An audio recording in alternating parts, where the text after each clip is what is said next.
은혜로운 찬양 감사드립니다. 오늘은 일부 예배 때도 찬양대가 서서 하나님 앞에 온 성도를 대표해서 찬양을 하셨는데 일부 예배는 오래간만에 찬양대가 오늘 섰던 것 같습니다. 처음에 마스크 쓰고 예배에 참석하는 것이 무척 참 불편했었는데 이제는 마스크를 써도 좋으니까 예배당에서 자유롭게 예배드렸으면 좋겠다, 그런 마음을 갖게 되는 것 같습니다. 어쨌든 거리두기 1단계로 완화되면서 또 이렇게 예배당에서 함께 예배 드리게 된 거 얼마나 감사한지 모르겠습니다. 믿음 안에 있는가 시험하라. 오늘 5번째 설교입니다. 이 코로나19 이 상황 속에서 과연 내가 지금 믿음 위에 서 있는가, 우리 자신을 한번 점검할 수 있는 그런 시간을 가지고자 합니다. 기독교를 부활의 종교라 그렇게 말을 합니다. 우리가 이 부활을 중요시하는 이유는 물론 예수님께서 십자가에 달려 죽으신 지 사흘째 되는 날 부활하신 것을 우리가 믿기 때문에 중요하면서도 또 하나, 이 예수님의 부활은 예수님 한 분에게만 그치는 것이 아니고 모든 성도들에게도 장차 부활할 것을 예시하신 사건이기 때문입니다. 그래서 우리는 이 부활을 매우 소중하게 생각합니다. 성도들 부활은 언제 이루어지느냐? 예수님 다시 오실 때에 성도의 부활이 이루어질 것을 성경은 말씀하고 있습니다. 그러므로 부활을 소망하는 성도라면은 예수님의 재림을 우리가 간절히 기다리면서 살아갈 수밖에 없습니다. 오늘 본문 말씀을 보면은 예수님께서 사도 요한에게 내가 진실로 속히 오리라 말씀하시죠. 이 말씀은 모든 그리스도인들에게 예수님 다시 오실 것을 간절히 소망하면서 살라는 말씀이기도 합니다. 여러분, 기다림이 없는 신앙은 참된 신앙이라고 말할 수가 없습니다.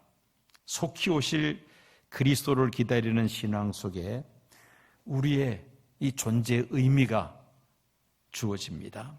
기다림을 포기한 신앙인들은 주님을 사랑하는 마음이 그만큼 식어졌다고 말할 수 있겠죠. 더불어 하나님 나라에 대하여 관심이 없는 성도일 것입니다. 예를 들어서 사랑하는 연인이 또는 약혼자가 해외 유학 중에 있다고 한번 가정해 봅시다. 예상했던 것보다 시간이 더 많이 걸려서 그 기다리는 그 약혼자는 이제나 저제나 공부 마치고 돌아오기만을 학수고대할 것입니다. 빨리 마치고 돌아오겠다는 굳은 약속을 믿고 기다리는 연인의 그 삶은 오직 돌아오는 그 시간만을 기다리면서 살아가게 될 것입니다. 사랑하기 때문이죠. 그런데 기다리다가 지쳐 그만 기다림을 포기한다면 그것은 곧 사랑을 포기한 것과 다름이 없습니다. 더 이상 기다리지 않는다는 것은 떠나간 사람에 대한 믿음과 사랑을 모두 저버림을 의미하죠. 속히 오신다는 예수님에 대한 기다림은 어떻게 보면 기독교 신앙의 본질적인 요소라고 말할 수 있습니다. 그 기다림 속에서 우리 신앙생활의 모든 활동에 의미가 부여되는 것입니다. 그 기다림 때문에 오늘 우리가 지금 호흡하며 살아가고 있다 해도 과언이 아닙니다. 주님 다시 오신다. 이것은 성경 전체의 흐름입니다. 복음서의 중심적 메시지가 무엇입니까? 주님 다시 오심으로 하나님 나라가 완성이 된다. 이게 바로 성경의 핵심 아닙니까? 특별히 초대교회는 예수님 다시 오실 것을 간절히 소망하면서 그 혹독한 박해 속에서도 믿음을 저버리지 않고 끝까지 인내하며 승리하게 됩니다. 이 예수님 다시 오신다는 것은 예수님께서 친히 여러 차례 말씀하신 것입니다. 유월절을 맞이해서 제자들에게 최후의 만찬을 베푸시면서 말씀하시죠. 예수님께서 이제 붙잡혀서 십자가에 죽으시고 그리고 사흘 만에 다시 살아나셔서 아버지께로 갈 것이다. 그렇지만은 다시 내가 이 세상에 온다. 요한복음 14장 1절에서 3절까지 말씀입니다. 너희는 마음에 근심하지 말라. 하나님을 믿으니 또 나를 믿으라. 내 아버지 집에 거할 곳이 많도다. 그렇지 않으면 너희에게 일렀으리라. 내가 너희를 위하여 처소를 예비하러 가노니 가서 너희를 위하여 처소를 예비하면 내가 다시 와서 너희를 내게로 영접하여 나 있는 곳에 너희도 있게 하리라. 예수님 다시 오실 것을 제자들에게 약속하셨습니다. 감람산에서 제자들이 예수님께 질문을 합니다. 언제 예루살렘이 멸망할 것이며 그리고 주님 다시 오심과 세상 끝에 대한 징조는 무엇입니까? 예수님께서 그 질문을 들으시고 자세하게 말씀하십니다. 예루살렘 멸망의 징조에 대해서 말씀하시고 또 이어서 예수님 다시 오심과 세상 끝에 대한 그 징조들을 제자들에게 자세하게 말씀하셨습니다.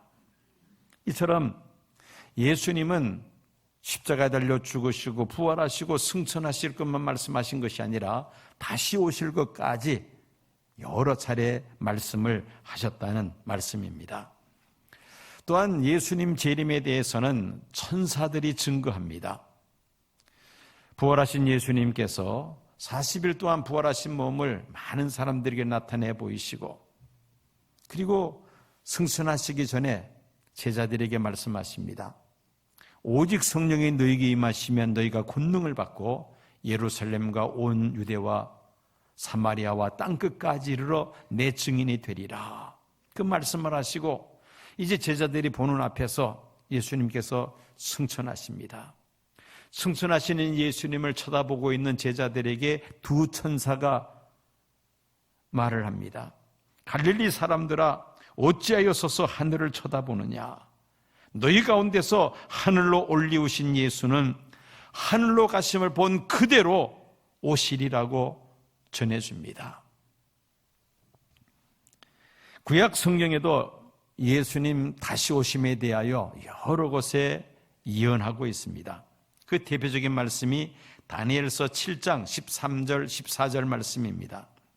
내가 또 밤 이상 중에 보았는데 인자 같은 이가 하늘 구름을 타고 와서 옛적부터 항상 계신 자에게 나와 그 앞에 인도되매 그에게 권세와 영광과 나라를 주고 모든 백성과 나라들과 방언하는 자로 그를 섬기게 하였으니 그 권세는 영원한 권세라 옮기지 아니할 것이요 그 나라는 패하지 아니할 것이니라. 다니엘 선지자가 메시아의 재림에 대해서 이같이 예언을 합니다. 스가랴서 14장 4절에도 역시 예수님의 재림에 대하여 예언하는 말씀을 우리가 볼 수 있습니다. 그날에 그의 발이 예루살렘 앞 곧 동쪽 감람산에 서실 것이요 감람산은 그 한가운데가 동서로 갈라져 매우 큰 골짜기가 되어서 산 절반은 북으로 절반은 남으로 옮기고 나의 하나님 여호와께서 임하실 것이요 모든 거룩한 자들이 주와 함께하리라. 예수님께서 재림하실 때 어디에 재림하실 것인지에 대해서도 구체적으로 예언하고 있습니다. 이처럼 구약의 선지자들이 메시아의 재림에 대해서 여러 곳에 예언하고 있습니다. 신약 성경에 들어서서는 그 사도들이 예수님이 다시 오심에 대하여 셀 수 없을 정도로 많이 증언을 합니다. 디모데전서 6장 14절 보면은 우리 주 예수 그리스도 나타나실 때까지 점도 없고 책망받을 것도 없이 이 명령을 지키라. 예수님 다시 오실 때까지 점도 없고 책망받을 것도 없이 그렇게 하나님의 말씀을 지키며 살아야 한다고 바울은 디모데에게 권면하고 있습니다. 이처럼 예수님 재림에 대해서는 예수님께서 친히 말씀하셨고 또 예수님 승천하실 때에 천사들이 증언했으며 구약 시대에는 선지자들이, 신약 시대는 사도들이 예수님의 재림에 대하여 셀 수 없이 많을 정도로 증거하였습니다. 오늘 본문 말씀 보면은 사도 요한이 예수님께로부터 직접 다시 오실 것을 들은 말씀을 기록하고 있습니다. 요한계시록이 기록될 그 당시는 로마 도미티안 황제가 세계를 제패하고 있을 때였습니다. 이 도미티안 황제가 기독교에 대하여 아주 혹독한 박해를 가했습니다. 그는 수많은 그 식민 지배하고 있는 나라 백성들에게 자신을 향하여 영어로 My King, My Lord라고 부르라고 명령을 합니다. 나의 왕, 나의 주라고 부르라는 겁니다. 주 96년에 이 도미티안 황제는 왕명으로 그 모든 로마 제국 산하 나라들에게 다 공포를 합니다. 만약에 황제를 향하여 나의 왕, 나의 주라고 부르지 않는 사람들은 엄벌에 처할 것을 선포했습니다. 그렇지만은 예수님을 My Lord, 나의 주라고 고백하는 그리스도인들은 이 도미티안 황제의 명령에 순응할 수가 없었습니다. 오직 예수님만이 나의 주님이지 인간 로마 황제가 어떻게 주님이 될 수가 있느냐. 로마 황제를 향하여 나의 주라고 부르기를 거부했던 것입니다. 이로 인하여 기독교인들이 혹독한 박해를 받게 되었던 것입니다. 당시 사도 요한은 지금 터키 에베소 지역에서 에베소 교회를 보살피면서 복음을 전하는 그 전도자로 사역을 하고 있었습니다. 역시 사도 요한도 로마 황제를 향하여 마이 로드라고 부르는 것을 거부합니다. 이로 인하여 로마 관료들에게 체포되어서 반모섬으로 유배됩니다. 당시 로마 제국에서 반모섬으로 유배되는 죄수는 몇 달 넘기지 못하고 다 죽는다고 그야말로 악명이 높은 유배지가 바로 이 반모섬이었습니다. 이 반모섬에서 사도 요한이 하는 일은 하루 종일 어둠침침한 동굴에서 돌을 캐내는 일이었습니다. 절망적인 상황 속에서 굴 속에 돌을 캐고 있던 사도 요한에게 하늘 보좌 우편에 계시는 예수님께서 친히 사도 요한에게 나타나셨습니다. 세상 마지막 때에 있을 사건들을 요한에게 자세하게 계시하시고는 그리고 마지막으로 하신 말씀이 내가 진실로 속히 오리라고 사도 요한에게 말씀하신 것입니다. 오늘 본문 말씀 다시 한번 제가 읽겠습니다. 이것들을 증언하시니가 이르시되 내가 진실로 속히 오리라 하시거늘 아멘 주 예수여 오시옵소서. 이 마지막 사도 요한에게 예수님께서 하신 말씀은 예수님께서 다시 오신다는 것입니다. 주님 다시 오실 날을 간절히 소망하면서 그 무서운 박해 속에서도 믿음을 지켜야 한다는 말씀이기도 합니다. 생명을 위협하는 이 혹독한 박해 속에서 믿음을 지킨 성도들은 오직 예수님의 재림과 하나님 나라를 간절히 소망하는 성도들이었습니다. 오히려 이런 박해 속에서 초대교회 성도들은 더욱더 견고한 믿음 위에 설 수 있었던 것입니다. 반면에 이런 시대와는 달리 오늘 우리들은 어떻습니까? 편안한 상황 속에서 우리가 신앙생활을 하고 있습니다. 예수 믿는 믿음 때문에 박해를 받는다든지 또 경제적으로 어려움을 당한다든지 그런 일은 별로 없습니다. 상대적으로 과학이 발달하고 물질적인 풍요로움 속에 살아가고 있는 우리들은 예수님 재림에 대하여 그렇게 간절하게 우리가 소망하지 않고 있다는 것입니다. 오히려 눈에 보이는 세상 일에 사로잡혀서 우리는 세상 즐거움과 쾌락에 사로잡혀 살아가고 있지 않는가 한번 우리 자신을 돌아볼 필요가 있습니다. 왜 예수님께서 다시 오신다고 말씀하십니까? 하나님 나라를 완성하시기 위함입니다. 인간의 지식과 기술로 인류가 추구하는 그 완전한 이상적인 나라를 세우는 것은 불가능입니다. 물론 과학 문명의 발달은 인류 생활의 편리함을 많이 가져다 주었습니다. 특별히 이 생명공학 그리고 컴퓨터 산업은 인류의 수명을 연장시키고 상상을 초월하는 그런 문명의 이기들을 많이 생산해냈습니다. 소위 말하는 테크노피아, 인간이 가지고 있는 이 기술로 유토피아, 지상낙원을 만들겠다는 이런 시도는 지금도 계속되고 있습니다. 그러나 그런 기술이 개발됨과 동시에 또한 많은 부작용들이 생기게 됩니다. 왜냐하면 이런 기술과 지식을 가지고 사람들은 더 많은 권력과 더 많은 재물과 더 많은 용토를 독점하려고 하는 악한 인간의 본성 때문입니다. 제 아무리 신기술이 개발이 되어 질병에 퇴치되고 보다 더 편리한 생활을 한다 할지라도 결코 인간의 의지력만 가지고 인간의 힘만 가지고서는 이상적인 나라 유토피아를 세울 수는 없다는 것입니다. 성경 말씀대로 예수님께서 다시 오셔야지만이 인류가 염원하는 영원한 하나님 나라가 완성이 됩니다. 예수님의 초림은 인간의 죄 문제를 해결하시기 위함이었습니다. 천사가 요셉에게 말합니다. 아들을 낳으리니 예수라 하라. 이는 그가 자기 백성을 저희 죄에서 구원할 자이심이라. 예수님이 하실 일을 요셉에게 이미 고지를 해줍니다. 예수님께서 성육신 하신 것은, 초림하신 것은 인류의 죄 문제를 해결하시기 위함이었습니다.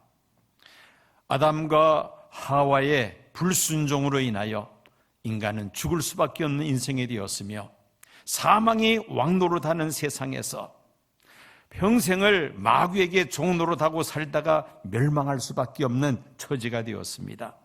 이런 인생들을 구원하시기 위하여 예수님께서 인간의 몸을 입으시고 이 세상에 오셔서 우리의 죄를 대신 담당하시기 위하여 십자가에 피 흘려 돌아가셨습니다. 누구든지 자신의 죄를 회개하고 예수님을 구주로 영접하면 우리 모든 죄를 깨끗하게 사하시며 우리를 하나님의 자녀로 삼아주시고 우리에게 영생을 주시는 줄로 믿습니다. 우리의 죄 문제를 해결하기 위하여 예수님은 초림하셨습니다. 예수님의 초림으로 이 땅에 하나님 나라가 완성된 것은 아닙니다. 이제 하나님 나라의 시작이죠. 언제 하나님 나라가 완성이 되느냐? 예수님 다시 오실 때에 그때 하나님 나라가 완성됩니다. 그래서 우리 성도들은 예수님의 재림을 기다릴 수밖에 없습니다. 그때가 되면은 우리가 부활할 것이요. 그리고 그때가 되면은 영원한 하나님 나라에 우리가 영생을 누리기 때문인 것입니다. 예수님 재림 시에 이루어지는 가장 중요한 사건 두 가지를 말한다면 첫째는 이 세상에 대한 심판이요, 둘째는 성도들의 부활입니다. 예수님의 부활은 부활의 첫 열매로 장차 예수님 다시 오실 때에 그리스도 안에서 죽었던 성도들은 부활하며 살아서 예수님 맞이하는 성도들은 변화해서 주님과 함께 영원토록 왕노릇하는 그날이 우리 앞에 올 것입니다. 초대교회의 중요한 인사 가운데 하나가 마라나타. 이 마라나타의 뜻은 주여 어서 오시옵소서라는 뜻입니다. 주님께서 내가 속히 오리라고 하신 약속을 기다리는 그리스도인들의 신앙 자세를 나타내는 그런 인사말이었습니다. 요한계시록이 기록될 당시 그 상황 이미 말씀을 드렸습니다마는 정말 믿음으로 살기가 어려운 세상이었습니다. 이 혹독한 박해 때문에 배도하고 교회를 떠나는 성도들이 일어납니다. 또 교회 내부적으로는 이단들이 파고 들어와서 복음을 변질시키고 교회를 혼란스럽게 만들고 있습니다. 외부로부터는 박해가 주어지고 내부로부터는 이단이 성행하는 이런 상황 속에서 정말 믿음으로 살려고 애쓰는 경건한 성도들은 주님 다시 오심을 간절히 사모하면서 그 어려운 시험의 때를 잘 믿음으로 헤쳐나갈 수가 있었던 것입니다. 특별히 사도 요한 같은 경우는 그 노년에 악명이 높은 그 밤모섬의 굴 속에서 그야말로 한 첩에 내일 일도 알 수 없으며 언제 죽을지 알 수 없는 그런 상황 속에서 예수님께서 찾아오셔서 말씀하십니다. 내가 속히 오리라. 얼마나 사도 요한이 기뻤을까. 예수님 찾아오신 것 그 자체부터가 더 이상 기쁠 수가 없었을 것입니다. 요한은 예수님의 제자들 가운데서 가장 예수님의 사랑을 많이 받은 자요, 또 예수님을 가장 사랑하는 제자였습니다. 주 30년경에 예수님은 십자가에 죽으시고 부활 승천하시죠. 밤모섬에서 사도 요한의 계시를 받은 때는 주후 95년, 96년경입니다. 이미 한 65년이라는 오랜 세월이 지났습니다. 그 밤모섬에서 노년에 정말 고생하면서 하루하루 연명하는 사도 요한에게 예수님 찾아오셔서 내가 속히 오리라. 이 말씀을 듣고는 사도 요한은 주 예수여 오시옵소서 그가 응답을 했던 것입니다. 만약에 오늘이라도 예수님께서 친히 여러분들에게 나타나셔서 내가 속히 오리라 이렇게 말씀하신다면은 여러분 뭐라고 대답하시겠어요? 우리 찬양대 뭐라고 대답하시겠습니까? 예, 이게 모범 답안입니다. 마라나타. 모범 답안인데 이 모범 답안일 뿐이지 실상 마음은 다 다를 겁니다. 저는 이제 12월 달 되면은 둘째 손자를 봅니다. 별로 감동이 없네요. 만약에 예수님 오늘 오시겠다고 그러면은 예수님 잠깐만 기다려 주십시오. 그래도 둘째 손자 얼굴이라도 한번 보고 그리고 예수님 맞이해야 되지 않겠습니까?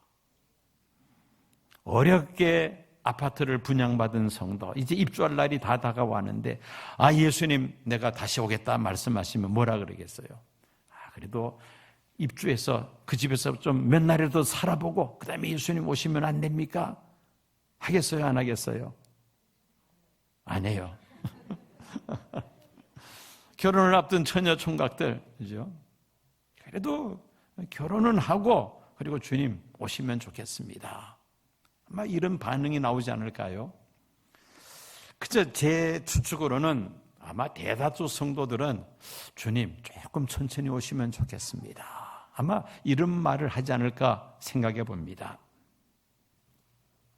코로나19가 장기화되면서 우리 사회의 피로도가 점점 더 커져나가고 있습니다.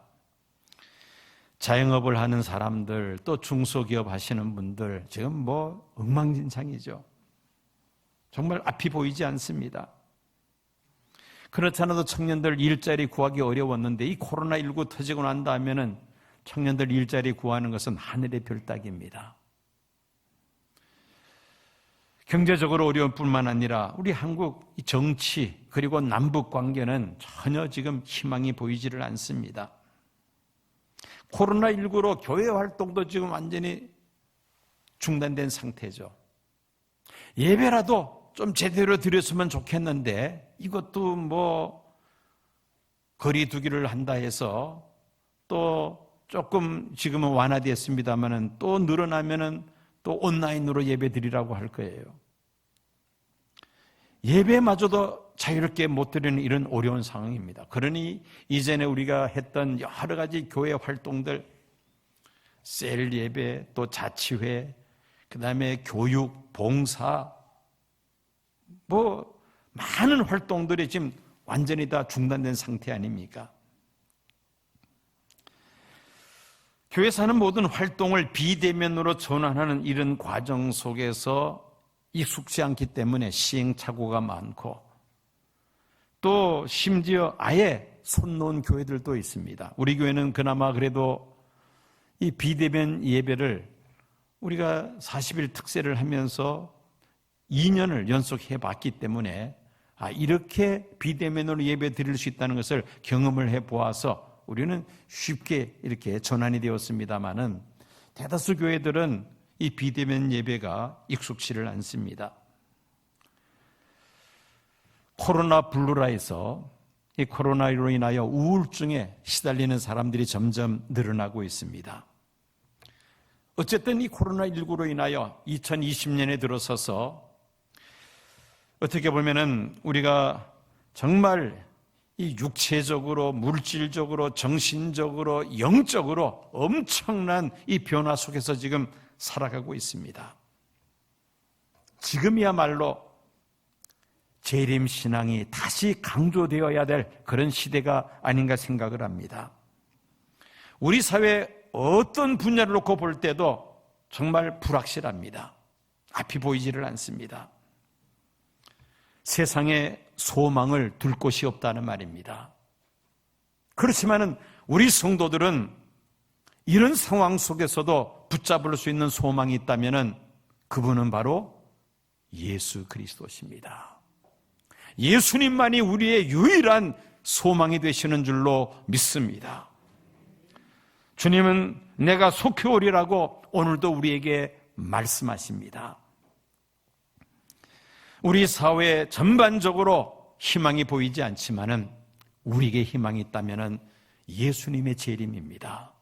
예수님 다시 오심으로 성도들은 부활할 것이요, 그리고 하나님 나라에서 영생 복락을 누리는 줄로 믿습니다. 이 믿음을 가지고 있으면 우리는 이 어려운 시대에도 넉넉히 헤쳐나갈 수가 있습니다. 하나님은 약속하시고 그 약속하신 바를 반드시 이루시는 전능하신 하나님이신 줄로 믿습니다. 내가 속히 오리라 말씀하신 예수님 반드시 다시 오실 줄로 믿습니다. 주님 다시 오심으로 이루어질 하나님 나라를 소망하는 성도들은 현실 속에서 어떤 어려운 문제에 부딪힌다 할지라도 결코 좌절하거나 포기하지 않습니다. 우리에게는 소망이 있기 때문이죠. 이 소망이 있는 사람들은 이 어려운 시대를 잘 극복해낼 수가 있을 것입니다. 마라나타 주 예수여 오시옵소서, 이 신앙을 가지고 이 코로나19 어려운 시대에 우리가 믿음으로 잘 헤쳐나가야 할 줄로 믿습니다. 제가 예수님께서 하신 말씀, 내가 진실로 속히 오리라, 이렇게 제가 말씀을 읽으면 여러분들은 뭐라고 대답하면 좋겠습니까? 아멘, 주 예수여 오시옵소서. 한번 연습해 보겠습니다. 진실로 내가 속히 오리라. 예, 다시 한번. 진실로 내가 속히 오리라. 잘 대답하셨습니다. 여러분, 이 주 예수의 오시옵소서를 한 단어로 뭐라 그런다고요? 마라나타. 이 마라나타의 신앙을 가지고 주 예수여 속히 오시옵소서, 어서 오시옵소서, 아멘 믿음, 이 고백을 가지고 잘 헤쳐나가는 저와 여러 성도님들이 되어야 할 줄로 믿습니다.